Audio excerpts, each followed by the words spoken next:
It seems there's no bonus for the older generation. Brian Vickery slid the manila envelope across the glass conference table, his movements deliberate and smooth, reminiscent of a dealer shuffling cards in a high-stakes game. The rain pounded against the windows behind him, lending an even chillier edge to his voice than usual. Once upon a time, there was a man named Frank Abrams. At the age of 60, I reflect on my journey of 27 years spent at Iron Ridge Components. In just 11 days, I will have reached the milestone of qualifying for my $94,000 retirement bonus. Instead, I found myself in this sterile room, absorbing the words of a 45-year-old tech guy as he informed me that my time was up. "We're restructuring," Brian continued, his fingers delicately adjusting his designer glasses. "Sign the severance by Friday, or you will receive nothing." I gazed upon the packet. There they were, the standard termination papers, a modest severance offer laid out before me, and a non-com bill clause looming like a shadow, binding me from stepping into the industry for the next 2 years. A type of arrangement that businesses propose when they wish to part ways with you, yet seek to avoid legal disputes. "I acknowledged," I said. "I appreciate the chance you've given me." Brian blinked, momentarily taken aback. He likely anticipated that I would engage in a debate, beg for understanding, or even resort to legal threats. I rose to my feet, extended my hand for a shake, and then turned to leave. That afternoon, the atmosphere of the warehouse floor was unmistakably altered. For 27 years, I have traversed these aisles, meticulously checking inventory, guiding new hires through their early days, and resolving issues that management was blissfully unaware of. I remember the days when old Mr. Hendricks presided over the place, seated at his metal desk, tucked away in the corner. I had endured the warehouse fire of 2018, navigated the recession that almost brought us to our knees in 2009, and weathered 3 separate computer system overhauls, each one heralded as a game-changer. Brian Vickery, a newcomer to the team just 6 months prior, had come from a software company in Cincinnati, and now he was in the midst of a thorough cleanup. Shedding the burdensome excess, as I had overheard him say, to Linda Tran from Human Resources. With deliberate care, I began to pack my desk. Though 27 years can't be contained in a single cardboard box, I found a way to make it happen. A coffee mug, a thoughtful gift from my daughter for Father's Day. A cherished snapshot of my beloved wife, Martha, captured during the company picnic back in 2015. A collection of safety awards and productivity certificates, relics of a time when they held significance. As I was sealing the box, Danny Rodriguez, one of the forklift operators I had trained, stopped by. "Mr. Abrams, this isn't right," he murmured softly. "It's common knowledge that you deserve that bonus. There are moments when life takes unexpected turns, Danny." He seemed on the verge of sharing something deeper, yet I simply gave his shoulder a reassuring pat and made my way toward the exit. Bill Williams. The security guard had been on the job nearly as long as I had. He averted his gaze as I extended my badge and keys toward him. We were both aware that this was not a matter of performance or restructuring.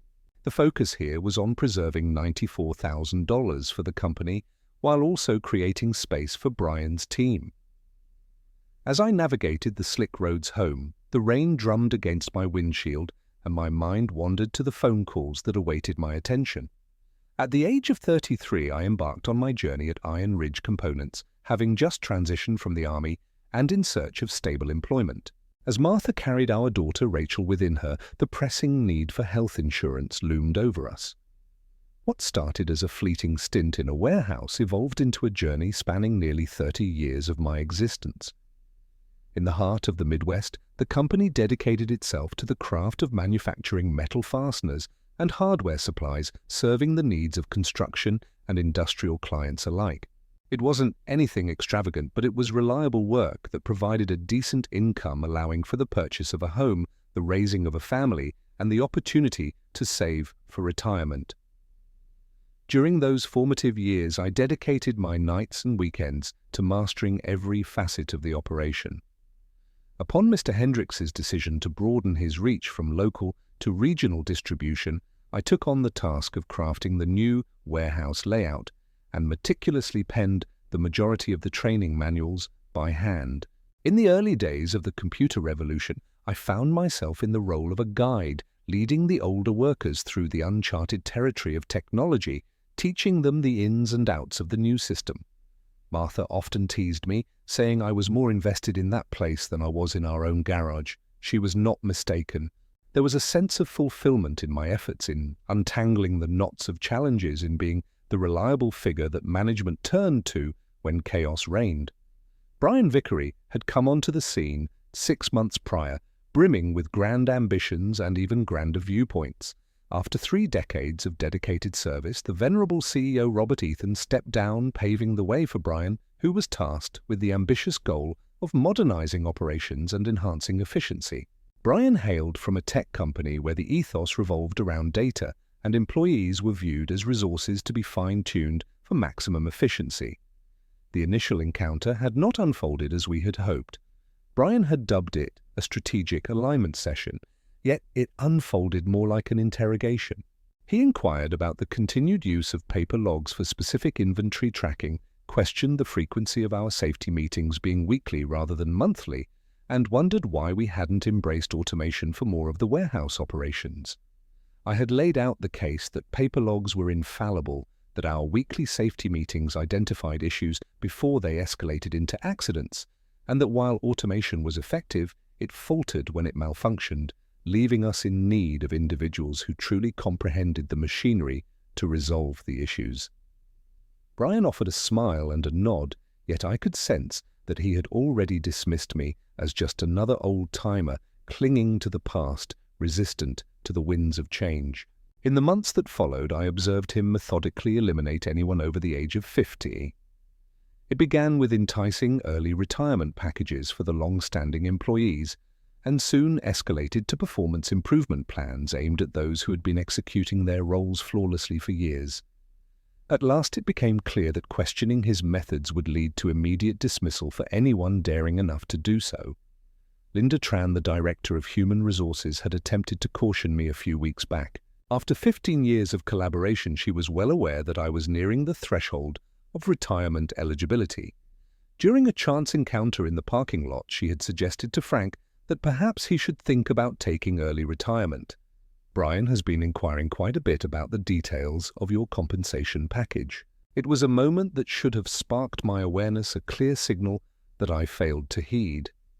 The abrupt dismissal of 3 senior employees mere weeks before they were set to receive their retirement bonuses should have painted a vivid picture of the precariousness of our situation.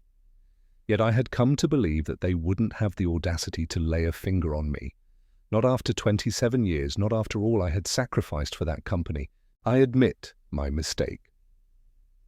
As I settled into my kitchen that evening, my gaze fell upon the severance paperwork laid out across Martha's weathered wooden table. The rain had ceased its relentless fall, yet the stillness that enveloped the world felt more oppressive than the tempest that had just passed.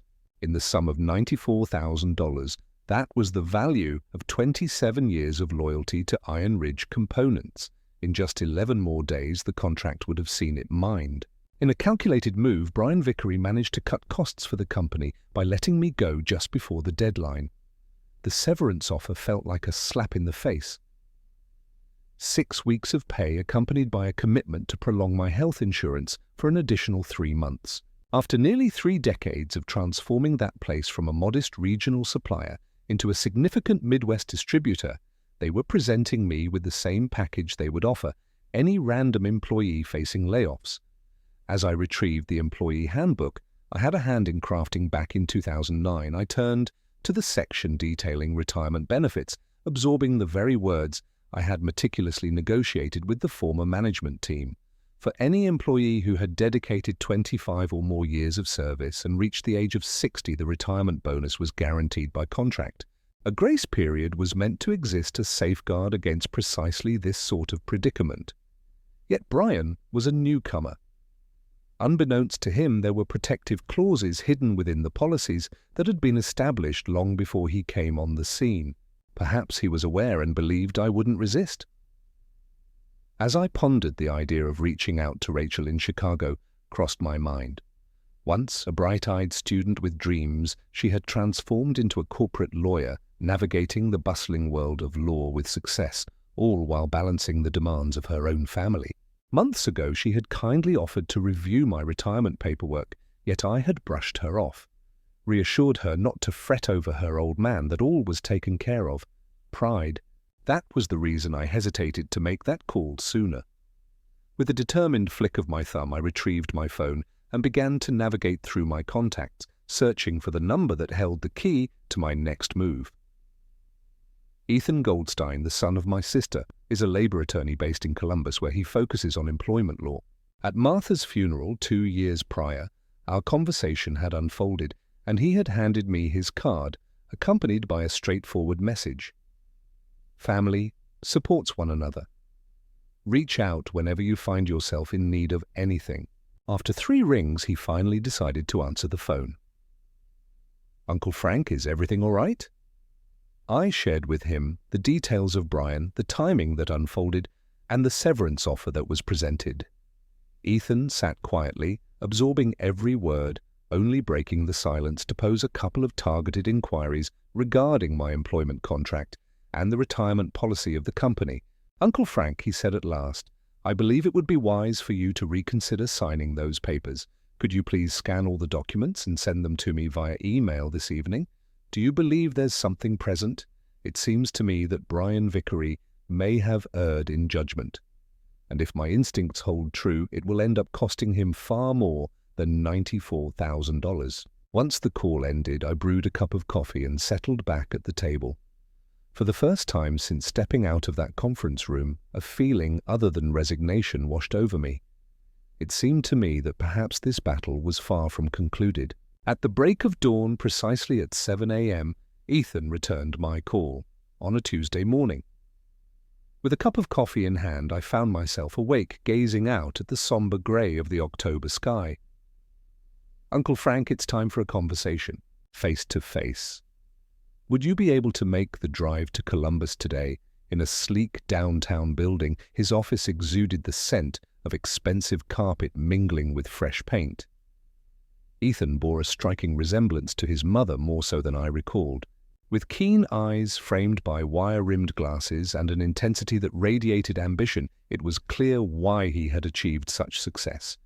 Without any introduction, Brian Vickery declared that he had messed up, scattering my employment documents across the surface of his conference table. "Behold this." He gestured toward a part of the employee handbook that had slipped my mind. Policy 4.7b, the Retirement Benefit Protection Clause.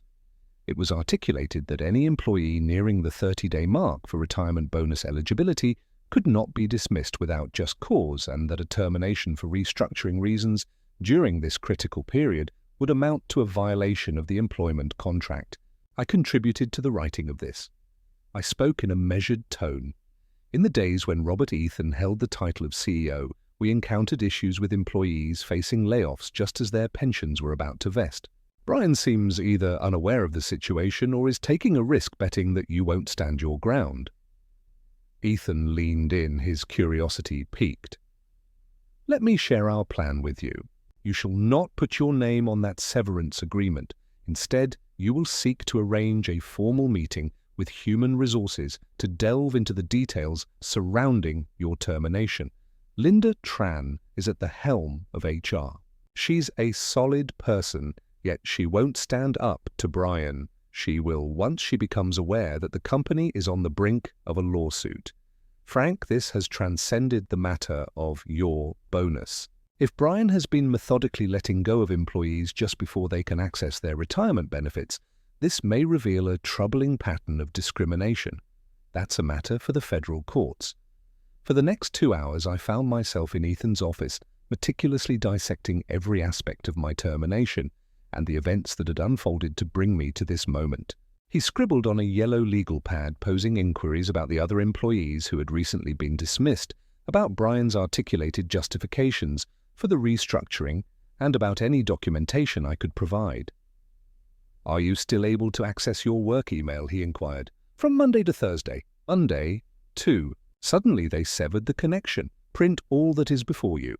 Each email Brian dispatched regarding the restructuring, every memo detailing policy changes, all communications concerning your termination. A paper trail is essential for what lies ahead. As I made my way back to Dayton, a sense of purpose washed over me once more.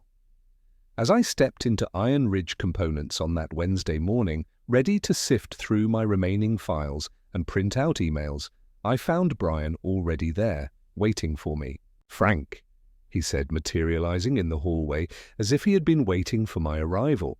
"I was under the impression that you had already departed. I was just wrapping up some paperwork I mentioned. I really need to have a word with you."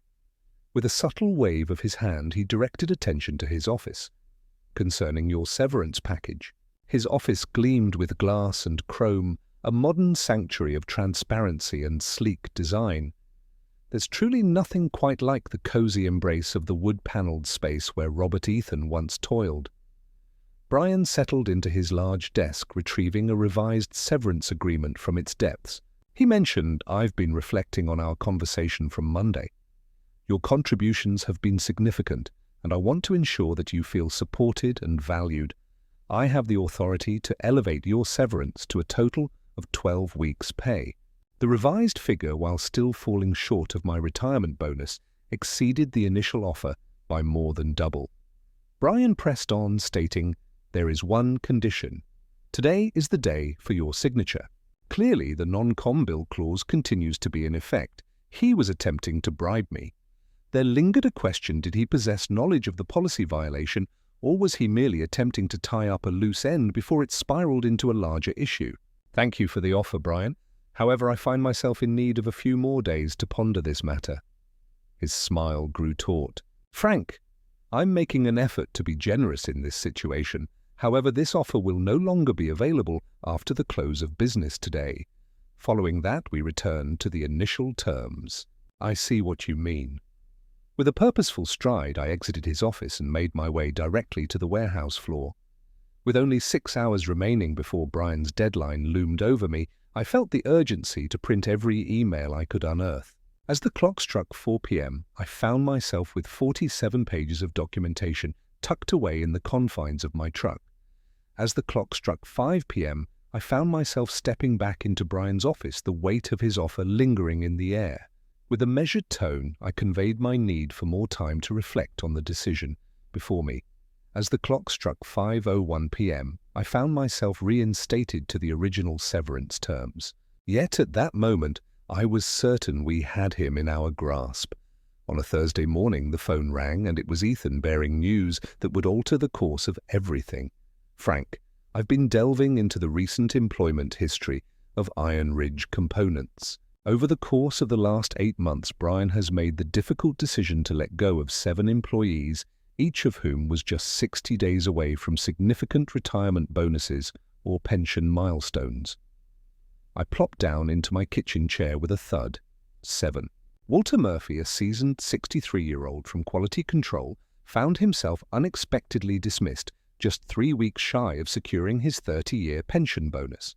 Patricia Walsh, a 58-year-old from accounting, found herself terminated just 2 months shy of her eligibility for early retirement.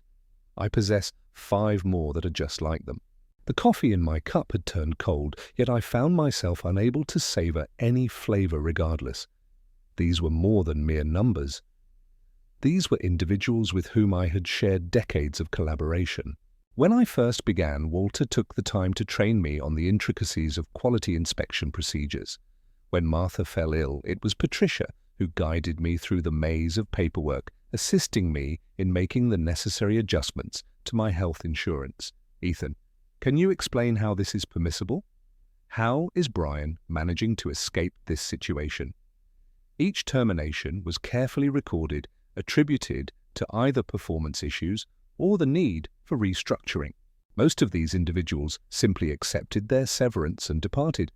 They concluded that battling the company would entail expenses greater than any potential recovery. Yet they were mistaken, completely mistaken. "Frank, this has evolved beyond mere wrongful termination. This constitutes age discrimination. It unfolds in a systematic manner. Brian has been deliberately focusing on older employees seeking to sidestep the obligation of retirement benefits. That constitutes a federal offense. Ethan recounted how he had dedicated the day before to reaching out to the employees who had been let go. 3 among them retained records of their dismissals. 2 individuals expressed their readiness to participate in a possible lawsuit. Among them was Walter Murphy, who had captured a conversation in which Brian clearly stated the importance of cutting out the deadweight before it became too costly.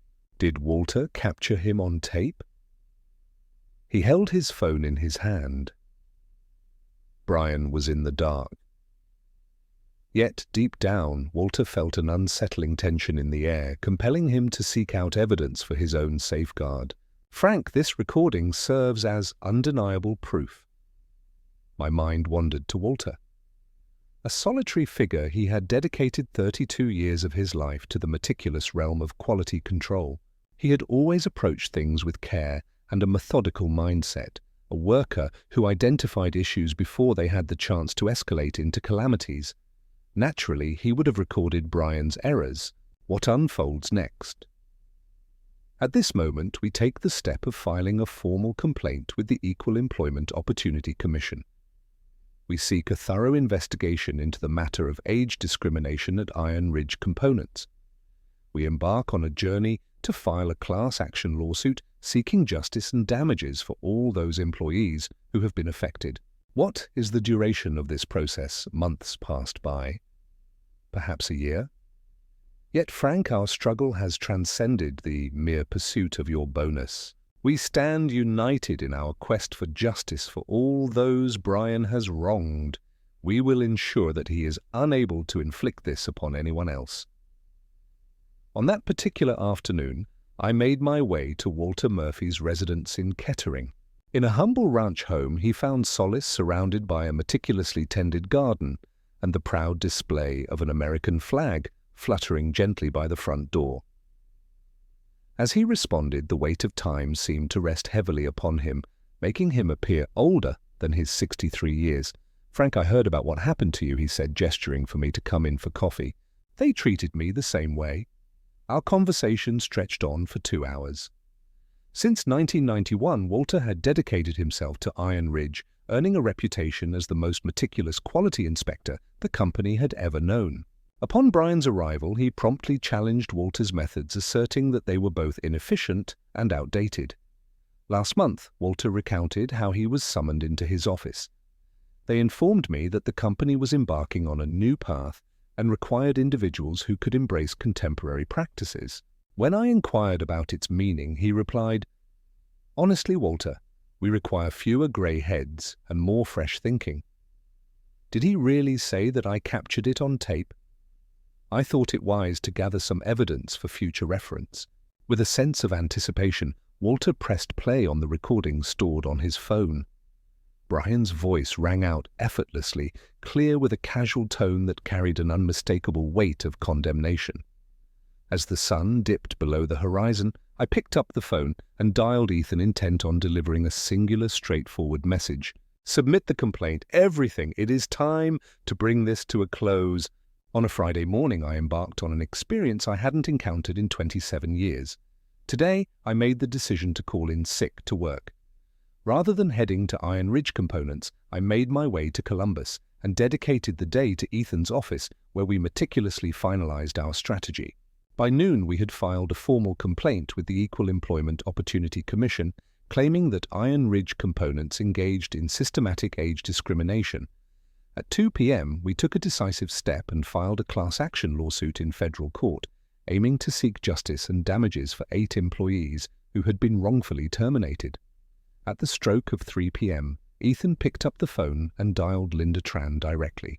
After hanging up, Ethan shared with me how he explained the situation to her. For 15 years, she has walked these halls, a steadfast presence who knows the ins and outs of everything that has transpired. She understands that should this matter reach trial, her department risks being perceived as incompetent at best or complicit at worst. What were her words? She requested a full day to examine the employee files and seek advice from the company's legal counsel. As I made my way home, a sense of unease settled in as if we had ventured into uncharted territory. There was no turning back at this point. It was a pivotal moment. Either we would emerge victorious from this battle, or Brian would ensure that my career in the industry was over for good. On Saturday, a call came through from Danny Rodriguez. "Mr. Abrams, something strange is unfolding here. Yesterday afternoon, Brian summoned an emergency meeting enlisting the expertise of some lawyers from Cincinnati. Today, he has spent the entire morning poring over personnel files. Danny, you must tread lightly. Avoid any actions that might lead you into trouble.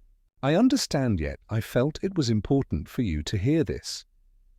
Since yesterday, Linda has been engaged in meetings with the lawyer, and it seems that Brian is quite upset about something.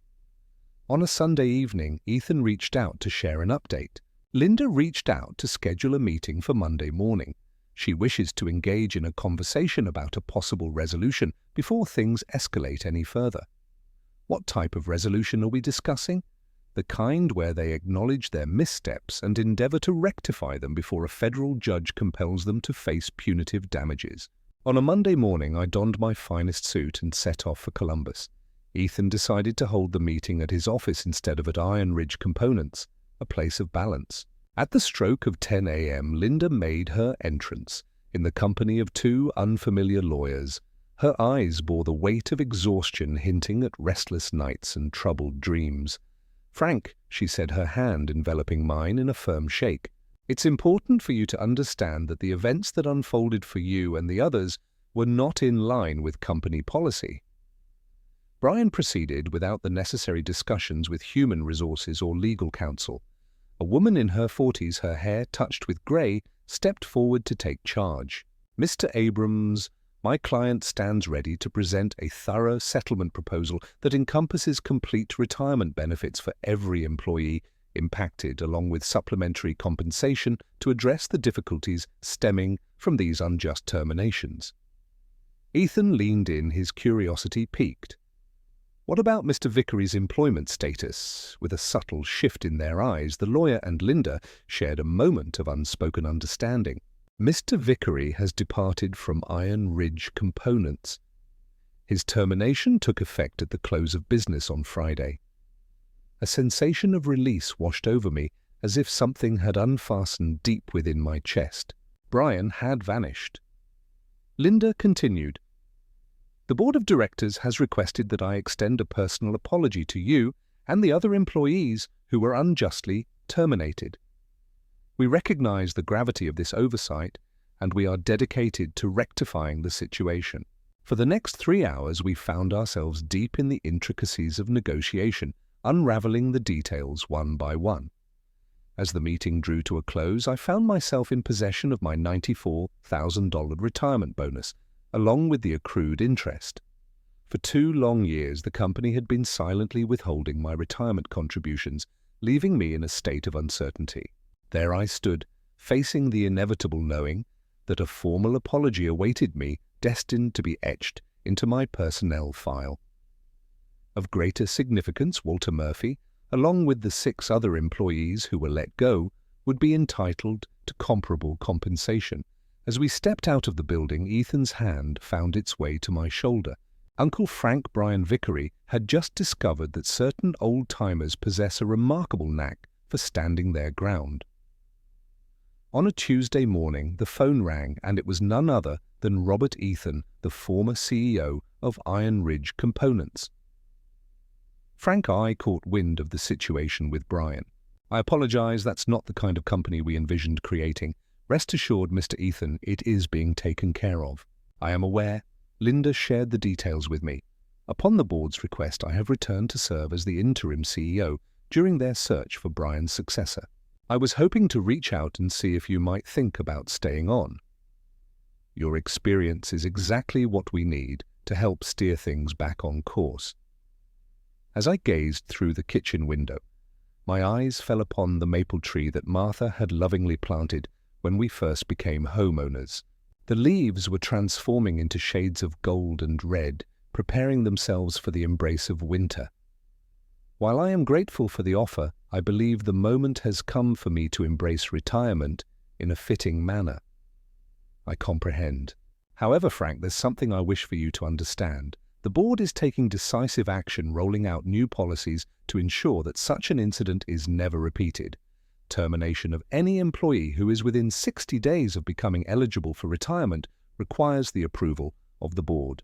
All senior management is now required to undergo training on age discrimination and employment law. It's heartening to hear that. There exists another layer to this. The board has decided to honor you by naming the new employee protection policy in your name. The Frank Abrams Fair Employment Protection Policy stands as a testament to the commitment towards equitable treatment in the workplace. It will be included in the orientation for every new employee. On a Wednesday afternoon, I made my way to Iron Ridge Components for what would be the final time. It wasn't about cleaning out my desk or returning equipment. It was about collecting my final retirement paperwork and bonus check. Linda encountered me in the lobby. With a gentle gesture, she extended towards me an envelope accompanied by a small wooden plaque. From all of us who remain, she expressed thank you for standing up for what is just. The plaque bore the inscription, Frank Abrams, 27 years of devoted service, a man who rose to defend us all. As I strolled through the warehouse once again, the familiar surroundings enveloped me in a sense of nostalgia. As I approached, Danny Rodriguez and a few other workers paused in their duties, extending their hands to greet me with a firm handshake. They were aware of the events that had unfolded, and they understood that Brian was no longer with them. "You did it, Mr. Abrams," Danny exclaimed. "You caught that scoundrel." "We all participated, Danny. Stand your ground and refuse to let anyone treat you that way again." On a Thursday morning, I took the step of depositing my retirement bonus along with the back contributions, $137,412. It wasn't merely the money that Brian attempted to pilfer, it was the entirety of what the company had discreetly postponed throughout the years. The afternoon unfolded at the bank, where I engaged in a conversation with a financial advisor regarding my impending retirement. After months of uncertainty, I finally found myself in a position to envision the future, free from the burdens of legal expenses and the daunting prospect of job hunting at 60. On Friday, I received a call from Walter Murphy. "Frank, I wish to express my gratitude to you. I received my check yesterday along with the interest accrued. Brian took 3 months of my retirement away, yet here I stand in a better place than I would have been had he never crossed my path." "What will you do next, Walter?"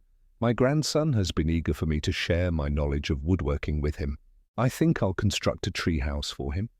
That weekend, Rachel made the journey from Chicago, her family in tow. We gathered around the kitchen table, the very spot where I had first encountered Brian's severance papers. As we engaged in conversation, my grandson busied himself with toy cars scattered across the floor. "Dad, I'm proud of you for fighting back," Rachel said. Mum would have felt a swell of pride as well. As I reflected on Martha, memories of the dreams we had woven together for our retirement danced in my mind.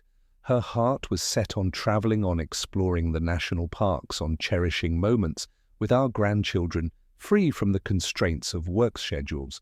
"I think I'm going to buy an RV," I confided in Rachel. "Is that so?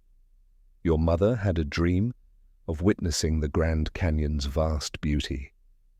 As the sun dipped below the horizon on that Sunday evening, I found myself on my back porch, a cold beer in hand, gazing at the golden leaves of the maple tree as they danced in the fading light. In the distance, the sounds of children's laughter mingled with the barking of dogs, a symphony of life unfolding just as it ought to be. In a single meeting, Brian Vickery attempted to snatch away 27 years of my life's work, all contained within a manila envelope. Instead, he had bestowed upon me something far more valuable. There exists a profound understanding that on occasion, when you take a stand for what is just, victory is within reach. At times, the most challenging battle is the one you believed would never come your way. Yet it is the one that unveils your true self.